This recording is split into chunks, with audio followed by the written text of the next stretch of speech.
Get out the insurance cards, get out the co-pays. The office is open, my friends. Brought to you by drroto.com.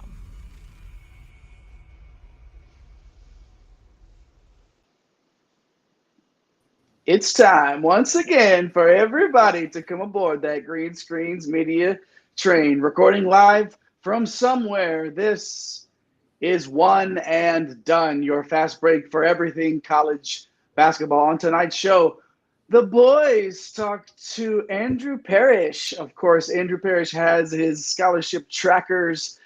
Yet nobody has a better finger on the transfer portal other than Mike Holland and our guy Andrew Parrish. And we talked to him.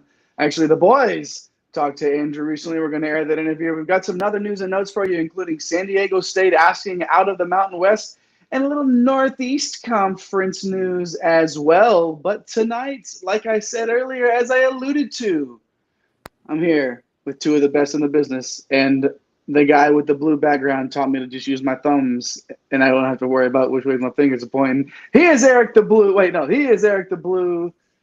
You can find him on those Twitter streets at FantasyNap. He is the Baron of Bread at Green Screens Media, Mr. Eric Romoff. Eric, what's happening?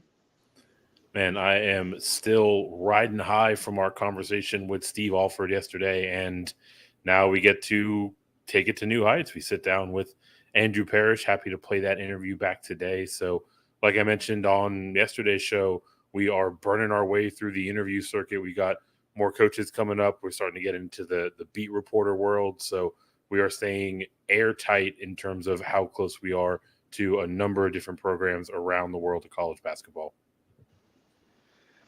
No doubt about it. And we're talking to everybody and anybody. Come on the show, coaches. We know you'd like to come hang out with our guy, Eric the Blue. And this guy, you know him as El Capitan himself, the captain of the Green Screens Media ship. You can find that man on Twitter at MCHolland34. He is the OG Money Mike himself, Mr. Mike Holland. What it do, baby? Yo, what's up? I'm excited to play this interview with Andrew, man. It was a lot of fun talking to him. As you guys know, putting together that what eventually became the top 300 transfer board. These guys talked me into going from 100 to 200, and it ended up at 300 out of the 1,700 plus Division I transfers. So that is on drroto.com. Please check it out. It's free. Along with all of our other great work across other sports, but very heavy on the content for college basketball. Going to be working on previews, talked about it a little bit yesterday, working on the Atlantic 10 right now. We're going to be rolling those out as we continue to grind through the summer. And obviously, we're going to be trickling in some news and notes. We maybe got some injury news that's a little interesting that we're going to talk about later. But I'm just super excited, man, to talk about these projects that Andrew was able to come up with. So let me get out of the way, man. And Jay, take this thing over and let's get to it. Yeah, Andrew, of course, writes over at Crimson Crossover, does great work over there. And we're really excited to play this interview for everybody watching tonight and everybody watching in the future. So without further ado, let's go ahead and show you guys these guys' conversation with the one and only Andrew Parrish of Crimson Crossover. Enjoy. It is our pleasure to introduce our esteemed guest today for today's show. He is covering Alabama basketball for Crimson Crossover. He is also the author of two insane projects that are taking the college basketball world by storm right now: the 2023-24 College Basketball Scholarship Board, as well as an interactive dashboard that has tracked every single transfer since 2016. He can be found on Twitter at Andrew Parrish1. He is Mr. Andrew Parrish. Andrew, welcome on to the One and Done Show. Thanks for having me, Eric and Mike. I really appreciate it, and it's great to talk to you guys about college basketball in the middle of June. It's kind of the dead season, but there's still plenty to talk about. So I'm glad to be here. Absolutely, man. I'm so glad you're able to come on. Been dying to ask you some questions about these projects. We've talked on air last few times that we've come on about these projects that Eric mentioned. But for the uninitiated, can you explain their scope and why you felt it was important to compile this information in one place? Yeah, so I appreciate you guys giving me the free promo. That's greatly appreciated. But no, on a serious note, it sort of started back, April 2020, height of the pandemic. You're sitting around your house doing really nothing. So, you start to think about how you can fill up your time, and this was the way that I thought to fill up my time. There was not a centralized resource for this sort of thing. So I was like, well, if I'm just going to be sitting around, why not just do something, and hopefully at some point in the next, however long, it catches on and it becomes something that people use. And, I guess it took 3+ years for that to really happen. But, I've been using it for myself privately. The scholarship, this is talking about the scholarship tracker, by the way, not the transfer portal dashboard came a little bit later, but for the scholarship tracker, started back in 2020 and started to sort of put it together just for myself to sort of know where everybody sort of stood on the scholarship tracking, landscape. And, hopefully at some point it would become useful. And now, with the introduction of, these high level media people in college basketball Twitter that I thought I would never interact with, getting a hold of it and, pushing it out, it's sort of become a bigger thing. And it's not why I'm talking to you guys now. I mean, it's was probably never going to be, something that was going to be, mainly shared, but now it's really caught on and people have really found it to be useful. And I'm glad that that's been the case. Yeah, to say the least, people have found it to be useful, right? We've talked about it on previous shows. Finding a singular resource that is encompassing is, for any information for that matter, is very hard to do in the world of college basketball. So not surprising at all that now that it's out there, everyone is getting as much of it as they can. This has been a several year endeavor for you. So I'm kind of curious, while you've been going through this process, was there anything that you found in the data that kind of surprised you, or any interesting trends that emerged? Yeah, I mean, I think the main thing is that I was sort of surprised about is the lack of consistency amongst the information. Okay. When you're tracking 350 odd teams, there's a lot of information to come from a lot of different places, and seeking that information out as far as what's true and what's not. I'll give a specific example. This is a couple of weeks ago. I was sort of pushing out the project, and people were getting a hold of it, and I had two different people tell me two different things about the exact same player within about 2 hours of each other. As far as, if they were on scholarship, if they weren't on scholarship. The player was Brock Weiss from Creighton.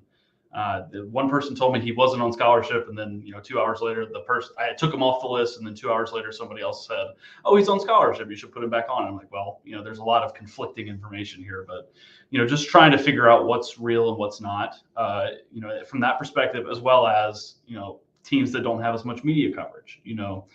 For example, SWAC teams is the most relevant example here. SWAC teams are not going to have as much media coverage as somebody in the Big 10, the Big 12, the SEC.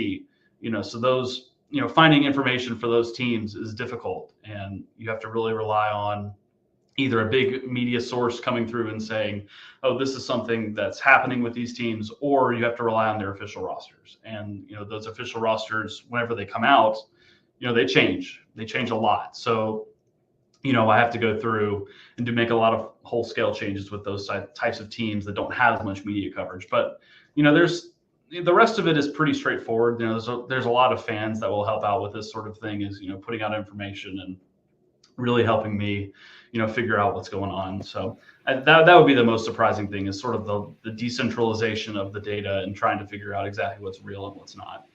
Well, you've done an awesome job, man. The work is out there. If you guys are listening right now, you need to go out and check it out. But we cover college basketball full time as well, and we know how much of a grind it can be. Help us understand how big of an undertaking these projects were. And was there a point where you just felt like tossing up your hands and quitting, or was that not a factor? Well, I'll start with the scholarship track. It was like it was in the middle of COVID, so had a lot of time on my hands, and I'm sort of a stubborn person, in which I will start something and I will go until I finish it, no matter if it's going to get looked at or not, or if it's going to be relevant. So as far as that one is concerned, not really, because I had a lot of time, and it was a couple of weeks process to get it all put together.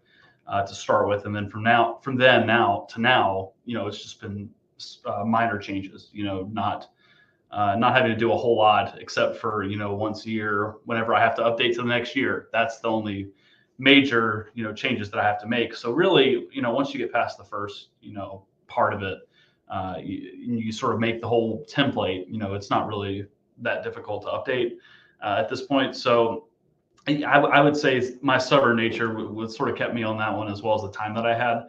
And then for the transfer portal tracker, that sort of came from a place of, I'm in the college basketball sphere, not really, doing a whole lot with it other than covering Alabama. What can I do that's interesting to me that I can make it and sort of, throw out to the masses. And that was the transfer portal tracker. So all of the data columns that I needed to make it all work was all done by me by hand. And that was a couple months of late nights, staying up 2 a.m, just trying to get to a good stopping point where I felt good about it. And that started in middle of February or so, and I released it in the day after the Final Four. So that was like a month and a half of development just to get it out there, and sort of put it out there and see what happens. And I didn't really come across any sort of moments where I was like, this is not going to be something that I want to finish. I want to finish it. And with the next project that I'm working on, which I'll talk about a little at the end, is 10 times the size of that. So that was a project where I'm not going to do it manually. I built out some processes to do it for me, so it doesn't take as long. But yeah, now that I've got this automated process that will help me out, that's not really an issue either, as far as running into sort of any fatigue about working on the project. Yeah, that makes sense, right? Once the skeletal system is in place, it kind of becomes more iterative, right? So definitely feels like there's the runway for all of these projects to carry on into the future. You mentioned that these undertakings were born of the early pandemic free time, right? Mike was out there baking bread. Me and Jay were getting into gardening, right? And you decided to dissect the lack of information in college basketball and put together these super useful pieces of information. So I want to know from you, what was sort of the inspiration that you found to devote your time to these specific causes? And are there anyone in the sort of sports information realm that you maybe drew some influence from? Not specifically. I don't think there was anything that really, was a specific guiding point to doing this. Just having that time to do it for all 360 teams, which is, I say 360, it's really more like 350 nowadays, because I decided to stop tracking the Ivy League, because the Ivy League, each team has like 20 players and it's so free flowing, but that's beside the point. It wasn't anything specific. It was just more of a, I'm interested in data. I'm interested in, working in those sorts of things and wanting to actually do it. I did it for the SEC, which was my bread and butter, really. The SEC is where I cover the most. It's what I know the most about of all of the college basketball landscape. I was like, if I have already for the SEC, why not just build it out and, like I said, see what happens. Hey, man, I want to ask you about some information on Twitter that I saw the other day. Jeff Goodman shouting you out on Twitter there. Also, the mysterious Trilly Donovan, who we're not sure if that's you or, can you confirm, deny that? And how was it, getting that information, relayed from those guys about how well your work is done? Yeah, so I'll first confirm that I am not Trilly Donovan, and despite reports that are to the contrary, I am not Trilly Donovan.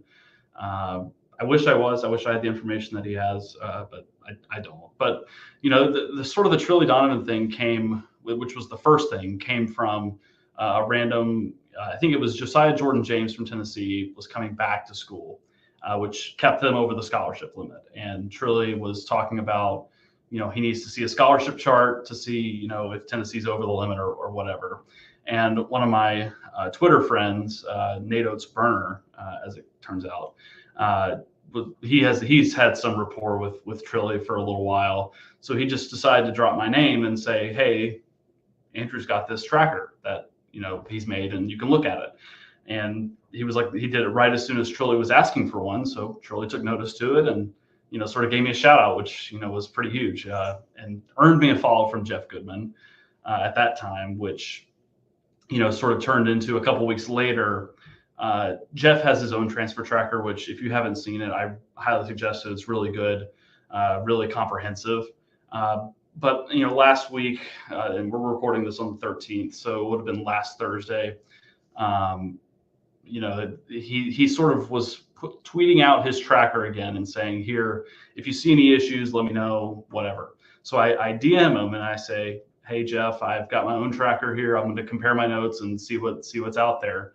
And I sent him a bunch of changes that he needed to make. And, me and him get to talking about things. He's complimenting my stuff. And he just decides to help me out and says, hey, well, what can I do to help you? What can I do from my position to help you? So, and it ends up, giving me a shout out, which was really appreciated. I didn't necessarily expect it from him, but for him to appreciate that and give me that was really nice of him. And it's led to a lot. I mean, part of the reason I'm here right now is because of that, as well as I've picked up a few follows from D1 coaches, both head and assistant coaches, that I guess are now looking at my stuff, which is kind of insane from when you go from April 2020 to now. You don't think that these. Mike Vecpio from Riverside followed me, and that was a pretty cool moment. Pat Scarry from Towson as well, Bart Lundy from Milwaukee, a couple of guys that gave me a follow, and hopefully they're getting some use out of it. But I have received some feedback from some D1 assistants that say that they use this stuff in their work. So it's nice to sort of get that validation that your stuff is actually being used by these people. And for Jeff to give me that retweet was pretty huge, and really helped me out to sort of spread out what I'm doing to the masses.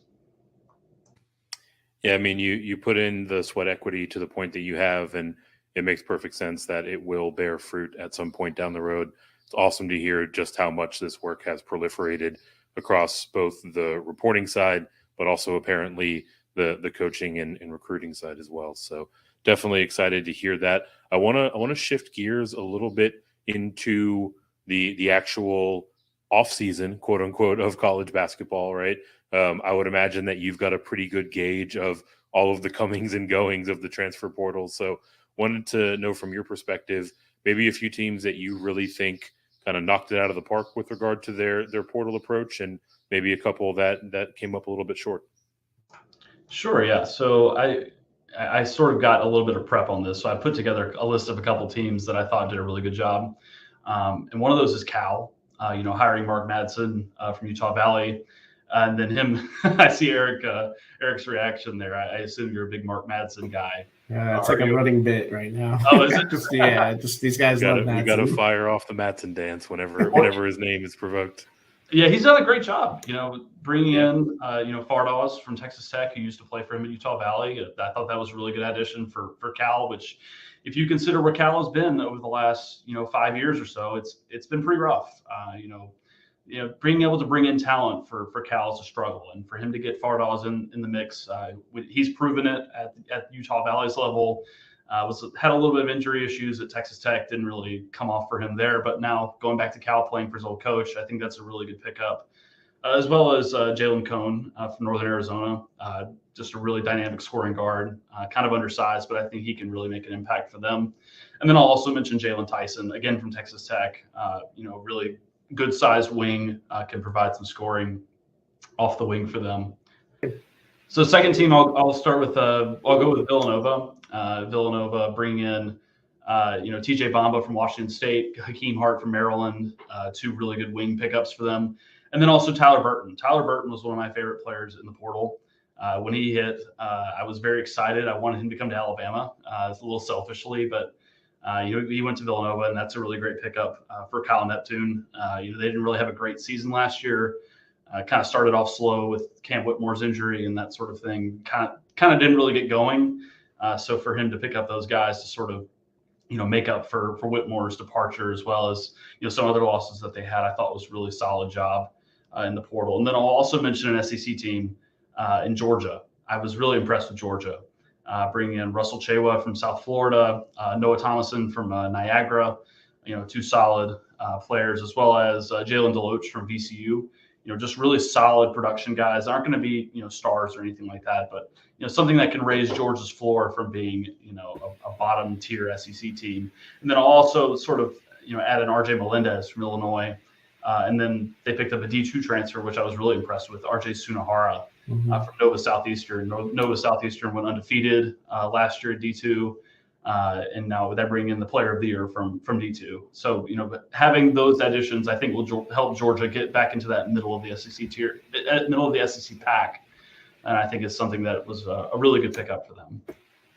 Yeah, the SEC has done a phenomenal job, and you can throw Ole Miss, Florida into that mix as well. Arkansas, who basically won the first 10 days of the portal. So another team in the SEC that you're very familiar with, Alabama, presumed as we were recording to land a commitment from North Dakota State star Grant Nelson. So how big is this for Coach Nate Oates, especially after all the departures in the front court? Yeah, I mean, obviously I cover Alabama really closely, so I've been tracking this Grant Nelson deal very closely over the last week or so, and by all indications, he's going to be playing Tuscaloosa next year, which I'm personally very excited about. Obviously, losing Charles Bediako and Noah Clowney was going to be tough to replace, especially when you didn't expect Bediako to leave like he did. But I think that Nate has sort of pivoted into picking up as much as he can in the front court, and there was a chance that that Arthur Kaluma would have been a prime candidate for Alabama as well in the front court. Obviously, he's going to Kansas State now, which big credit to Jerome Tang for making sure that he couldn't make his visits to Alabama and Kentucky. I thought that was a really good job by him. But back to Grant Nelson, him being able to come in and really solidify an Alabama front court that is really thin right now. I was at Alabama practice last week, and they were struggling for size, just from what I witnessed. And bringing in Nelson will help out with that for sure. They're also some reclassification candidates potentially coming to Alabama next year. We'll see how that happens with Jaron Stevenson from North Carolina area. We'll see if that actually happens or not. But if it does, those two guys coming in, providing that replacement for Bediako and Clowney, I think it will really help out Alabama's front court to really complement what they already have in the backcourt with Mark Sears, Javon Quinterly, Aaron Estrada, and then something I want to talk about in a second with our breakout guys, Rylan Griffin. I'm really excited about seeing Rylan Griffin taking a step up into year two, but I'll talk about that in a second. But having that backcourt that's already really solidified, of having 3 or 4 or 5 guys that can really produce, and then having the front court to complement that, I think is a really big deal for Nate Oates to get Grant Nelson on board and really start to shape up the roster for what's going to be next season. Andrew, you must have been watching the One and Done show over the last few weeks, because we have been waiting with bated breath to see how Nate Oates was going to answer that front court question. And Grant Nelson is a damn fine way to do it. So definitely excited to see how it all comes together for the Tide. We've talked about, some of the splashier plays, right? You mentioned Kaluma, obviously Nelson going there to Bama, Burton, to name a few. But setting some of those bigger names aside, I want to hear from you, maybe a couple of guys that aren't as prominently featured on the radar that you like to have a breakout season this year to come. Yeah, so I'll start with Rylan Griffin, like I was just talking about, Alabama wing, 6'5", 6'6". Only played about 16 minutes a game last year. I'm a little biased, but I think he'll have a better, minutes load than that. Averaged 6 points a game, shot just over 30% from three. His maturation physically, the rumors have been that he's grown a couple of inches over the offseason from freshman to sophomore year. So him being able to put together a fine sophomore campaign is something that I'm really looking forward to, as far as, being a potential, breakout candidate from some guy that didn't really play, a ton last year. He was sort of overshadowed a bit by Brandon Miller and others. So, I think Rylan Griffin has a really great shot to step up and be a breakout player. I'll also say Jalen Washington from North Carolina, sort of in the shadow of Pete Nance a little bit. And obviously he's still going to have Armando Bacot to play behind. But, I saw some flashes from him last year that I thought were really encouraging. I think he can really step into a bigger role. And then finally, I'll mention James White, which is a transfer. So I'll get a little bit of the transfer flair in there. James White coming from Ole Miss didn't really have a whole lot of opportunity last year, only averaged about 4 points a game. But now he's going to UAB, and we've seen what Andy Kennedy can do with talented players. Transferring in, we saw what he did with KJ Buffin. We saw what he did with Eric Gaines, both from SEC schools. So I really like James White to come in and really play a bigger role at UAB, especially with them stepping up conference level, going up to the AAC. Him along with Barry Dunning, also at UAB, coming from Arkansas. Those are two guys that I'm really looking forward to seeing, how they improve for next year and really being, those focal points for an offense in a pretty good conference. I mean, UAB stepping up from the Conference USA to American Athletic, that's a big step up. And I think having those high major down transfers really help them out as far as being able to bridge the gap in year one.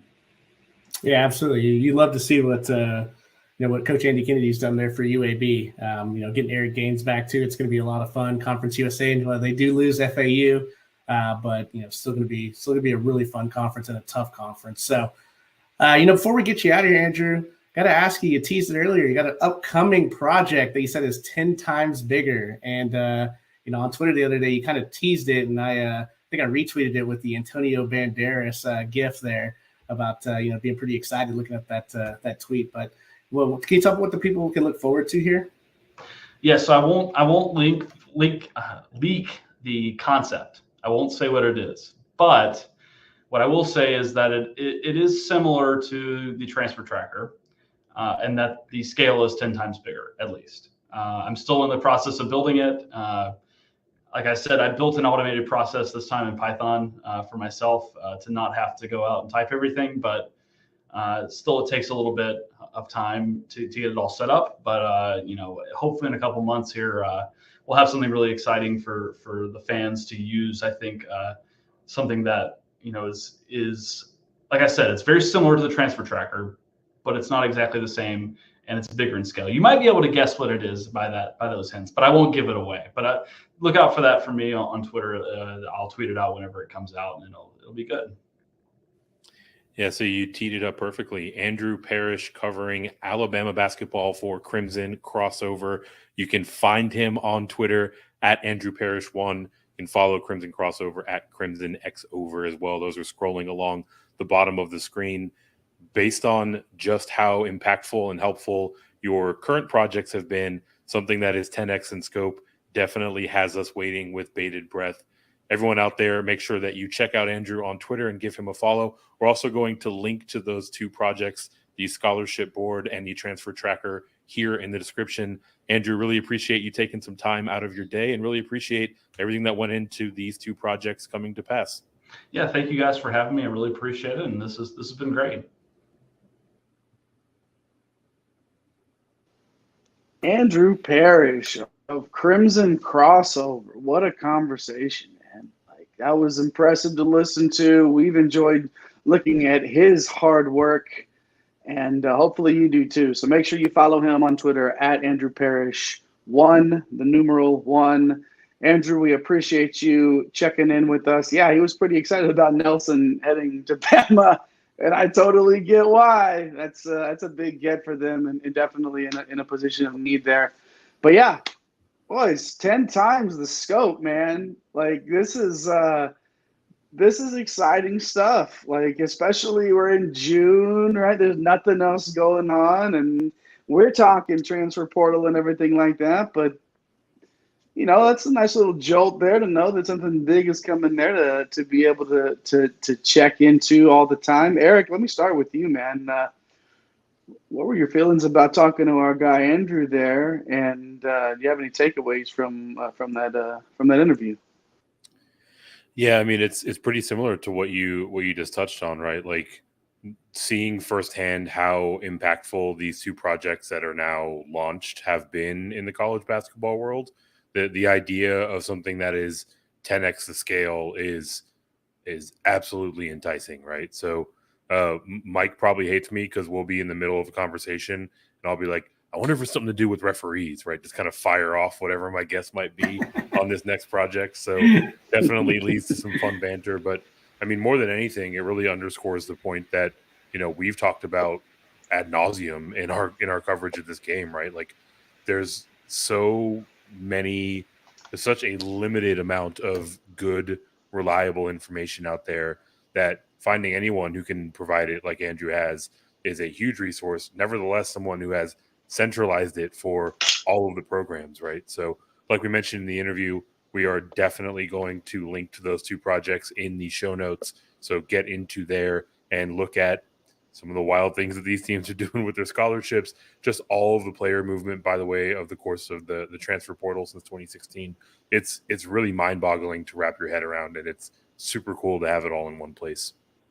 Mike, what was it like to chop it up with a guy that's on that same level as you, where you've got all these players and you've got all this work that you've put into this stuff and these thoughts? And, that must have been an amazing conversation to be able to have with Andrew, and you got to be excited for what's to come with him. Absolutely, man. He's going to be going places for sure. Consolidating all that data. I mean, I'm using the data. It's hard to find the mid majors, right? And like what's going on with them. And he's got his finger on the pulse. And I'm writing up an A10 preview. I was chatting with him through the DMs the other day. We were talking about how Dayton just received a commitment from Nate Santos, and one of their scholarships is gone. Yeah, it's awesome content, and it just makes it easier to break down these teams as we do previews. So it was an excellent conversation. He knows his stuff, and I can't wait to see what he's got coming. Yeah, no doubt about it. Obviously, some lighthearted joking about the two of you guys before we played that interview, but there's no doubt that what Andrew brings to the table is necessary for what we do, for what we love to talk about, for what we love to cover on a regular basis, and we definitely appreciate Andrew Parrish of Crimson Crossover spending a little time with One and Done. Hey, if you're joining us for the first time, you haven't heard us before, haven't been hanging out with us, smash those like and subscribe buttons. Show us a little love. We appreciate you. We've been doing this for a little while now, and we're starting to interview coaches a lot more. Like we were talking about earlier, we just interviewed Steve Alford. And, let's go back and look at the 9 or 10 other coach interviews that we've done recently. Just catch up with what we've been covering in the off season, including our transfer portal shows, and get over to drroto.com too and check out Mike's top 300 on the transfer portal as well. But to wrap it up real quick tonight, a little closing segment here, some news and notes going out. I wanted to get your really quick takes, boys, on San Diego State asking out of the Mountain West here.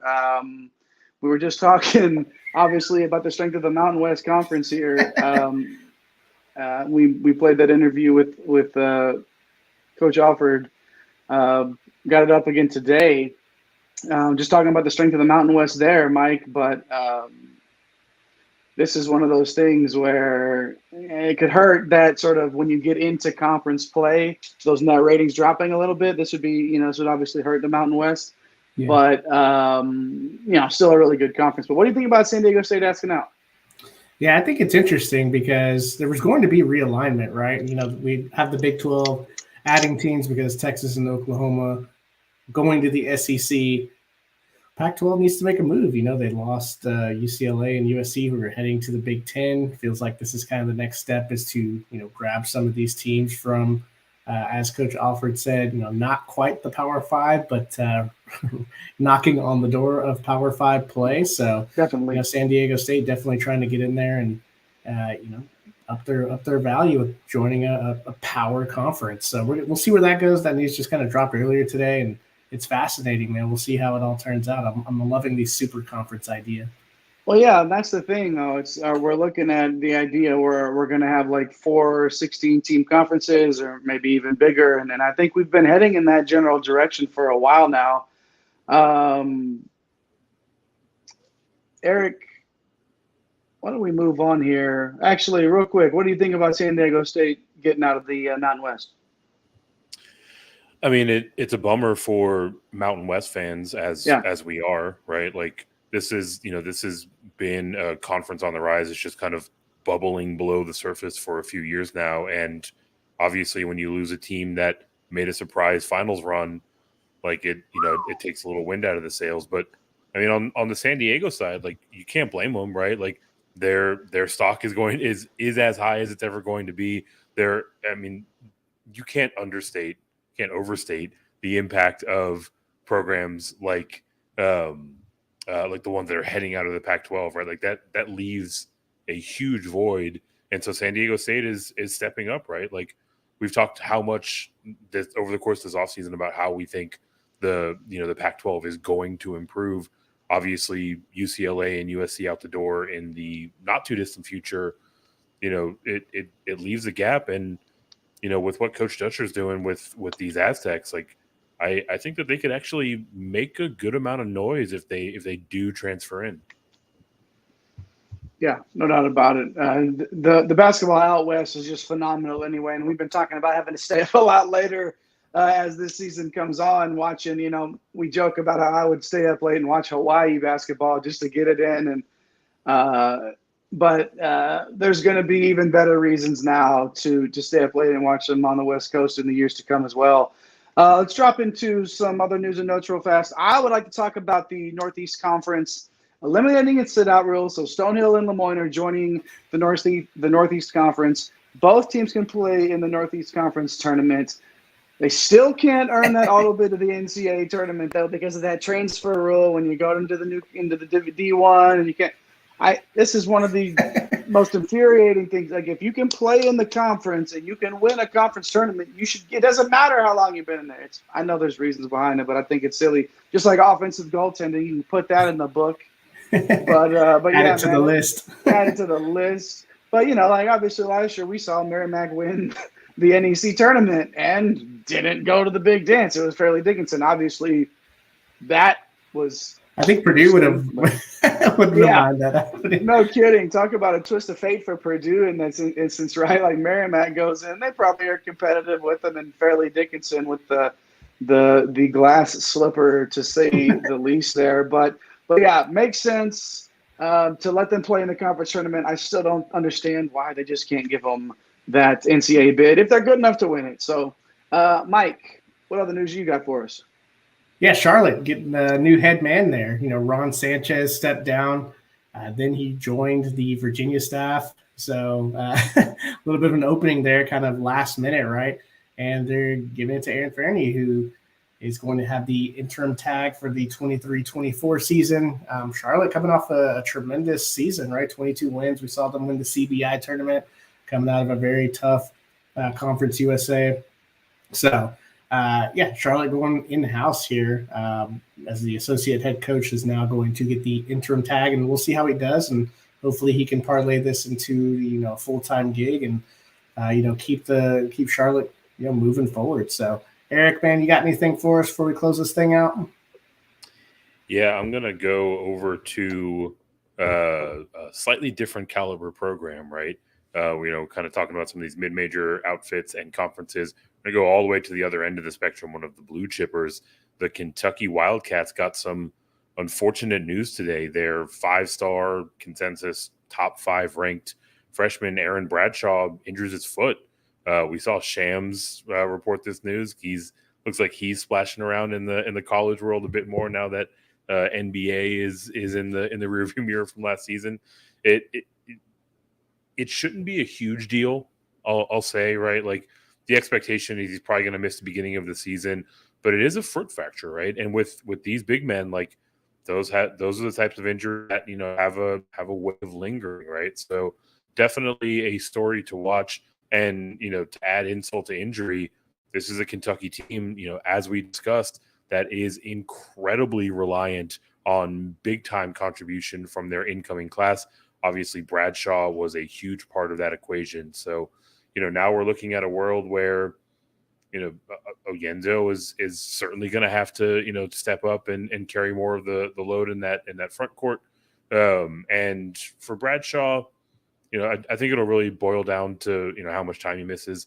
If he's able to get onto the court this year, I don't think it's really going to impact his NBA draft stock all that much. But, heading into the season, he was, certainly a lottery pick in terms of consensus, potentially even higher, right? So, tough news to hear as, these kids are getting into their summer workout programs, and definitely a piece of news that we'll need to keep an eye on. Yeah, the fact that Shams is covering it lets you know how good of a player Bradshaw is, exactly. And why that is a big deal, for Kentucky there, a big blow there. But obviously they think he'll end up back in playing before conference play, at least at the worst. He'll be back in, but that's not a great way to start your college career, to say the least. So yeah, hey, that's SEC country out there, obviously, where our guy Andrew Parrish is from. Make sure you find his work over at Crimson Crossover and follow that man on Twitter at Andrew Parrish1, the numeral 1. Make sure you follow all of his work and get engrossed in it like we are and stay on top of everything. We really appreciate Andrew taking the time to join One and Done. This guy, where's my thumb? That guy right there. No, I'm going to give up for tonight. That is Eric the Blue. You can find him in those Twitter streets at Fantasy Nav, Eric Romoff, and of course, El Capitan himself, the captain of the Green Screens media ship, the OG Money Mike. Follow him on Twitter at MCHolland34. He is Mike Holland, and I am Jay Heinrich, the conductor of the aforementioned Green Screens media train. Follow me on Twitter at Dr. William Cannon. Make sure you follow the show page at One and Done, CBB, One and AND. DONE CBB right there across the screen, right on time. That crack production crew we got there pushing all those buttons. Make sure you follow both of those at Get Green Screens. Obviously, that's where that's the hub. A lot of the stuff that we post there. Might be some bets every now and then over there at Get Green Screens. Who knows? The OG Money Mike might slide you in a couple of spots there. Bet responsibly always. But yeah, we appreciate y'all hanging out with us. Make sure you hit those like and subscribe buttons as well. Thanks again to Andrew Parrish for joining us. Have a nice day, my friends. Let's get this bread. Thanks for stopping by the office. Get your fantasy prescription by subscribing to the channel and checking out drrodo.com. And until the next visit, be well and take care.